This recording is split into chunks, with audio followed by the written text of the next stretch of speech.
All right, let's dive right into this explainer. Today we're unpacking something absolutely wild. How a simple, everyday trading company managed to execute a complete hostile takeover of the entire Indian subcontinent. I mean, we're talking about a 100-year stretch here, from the mid-18th to the mid-19th century, where the English East India Company morphed from merchants just looking for a profit to the masters of a sprawling, massive empire. So, before we get into the nuts and bolts of how they actually pulled this off, we really need to ask why. Was this British conquest just one big accident? Let's look at this fascinating historical debate because it really sets the stage. Was this a grand master plan hatched in a boardroom in London, or just a series of opportunistic, on-the-fly reactions to a really chaotic environment? To figure that out, here's our agenda for today. 1. The imperial intent debate. 2. Why the British succeeded. 3. The conquest of Bengal. 4. Overcoming regional resistance. And finally, 5. Conquest by administrative policy. Kicking things off is Section 1, the imperial intent debate, accident or master plan. So historian John Seeley famously argued that the British acquired these vast territories in a fit of absent-mindedness, right? This whole school of thought basically suggests that the English came purely to trade. They had absolutely zero desire to blow their massive commercial profits on expensive territorial wars. But as they watched the political turmoil unfolding among local Indian rulers, they just kind of got sucked into local politics unwillingly, just to protect their bottom line. On the flip side, you have historians like Judith Brown and B.L. Grover.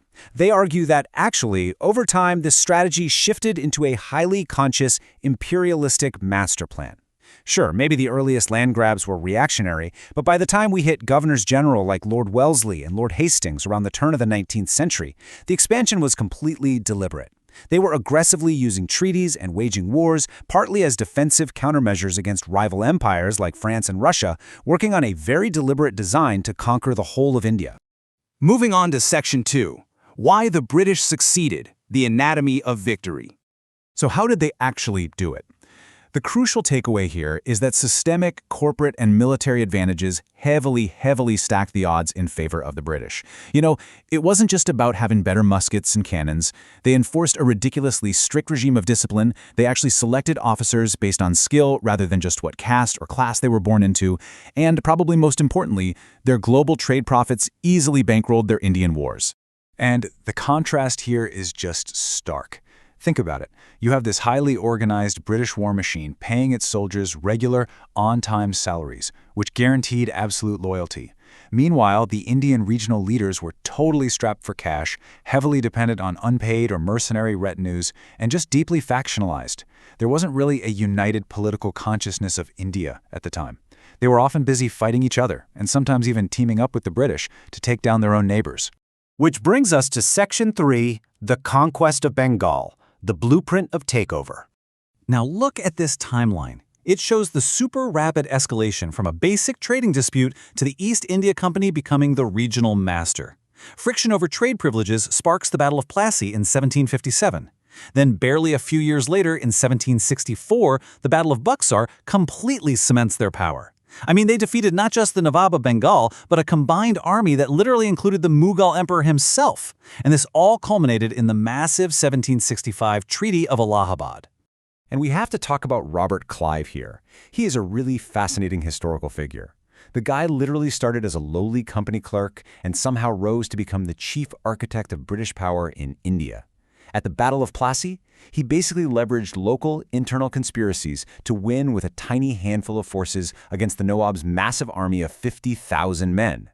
He struck a secret backroom deal with the Nawab's own commander, Mir Jafar, so the battle was practically decided before a single shot was even fired. Wild, right? So the resulting Treaty of Allahabad sets up this frankly disastrous dual government system in Bengal, totally crafted by Clive. It worked like this. The company took the Divani, which is the right to collect all the revenue. So they get immense wealth and military control, but absolutely zero administrative responsibility. Meanwhile, the local Nawab is left with the Nizamat, meaning he's responsible for the police, justice, and administration, but he has absolutely no money or actual power to do the job. It was literally the ultimate corporate extraction model, and it left the region in complete shambles until Warren Hastings finally scrapped the system in 1772. Let's look at Section 4. Overcoming regional resistance, breaking the giants. Now, the rulers down in the southern kingdom of Mysore posed a massive, massive threat to the British. Under the brilliant leadership of Haidar Ali and later his son Tipu Sultan, Mysore controlled the incredibly lucrative Malabar coast trade. But what really kept the British up at night was Mysore's strategic proximity and their cozy alliances with the French. It actually took 4 grueling, multi-year Anglo-Mysore Wars before the British could finally neutralize this threat. Then you have the Marathas. The British opportunistically wormed their way into Maratha politics when the Marathas were dealing with internal succession disputes. And the Marathas were brilliant tacticians. During the First Anglo-Maratha War, a general named Mahaji Scindia actually lured the British into these tight mountain passes, trapped them, and used a scorched earth policy, literally burning farmlands and poisoning wells. It forced a humiliating British surrender at Wadgaon in 1779. But despite those brilliant early defenses, the Marathas ultimately fell. Why? Because of their own internal disunity, and, again, that vastly superior British artillery. Similarly, up in the north, the British fought the insanely fierce Anglo-Sikh Wars, and what's really compelling here is the aftermath. The sheer intensity of these conflicts built this profound, almost strange mutual respect for each other's military prowess. These defeated foes became absolutely crucial military allies. In fact, Sikh forces would go on to fight incredibly loyally alongside the British just a decade later during the massive 1857 revolt. Finally, Section 5. Conquest by Administrative Policy. Paper Empires. So, a perfect example of this almost paper empire corporate strategy is the policy of ring fence, introduced by Warren Hastings. Think of it like this. Rather than spending money to defend their own borders directly, the British would organize the defense of a neighboring state, like Allahabad, and use them as a buffer zone. In essence, they were turning their neighbors into human shields to absorb the shock of potential invaders like the Marathas or the Afghans. Then, Lord Wellesley takes it a step further with the subsidiary alliance system. This was incredibly sneaky diplomacy. The British manipulated local rulers into paying for the maintenance of British troops that were stationed right inside the ruler's own territories. And if the ruler couldn't pay up, well, they had to hand over territory instead. It was a slow, steady erosion of independence that let the British establish total supremacy without firing a single shot.